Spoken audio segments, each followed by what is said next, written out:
மன்னவா ஒரு கோயில் இந்த மாளிகை எதற்காக? தேவியே என் ஜீவனே இந்த ஆலயம் உனக்காக.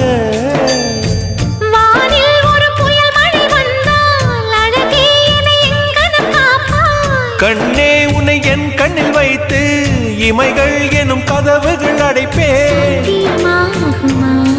நான் சத்தியம் செய்யவா? தொடு தொடுவெனவே வானவில் என்னை தூரத்தில் அழைக்கின்ற நேரம்.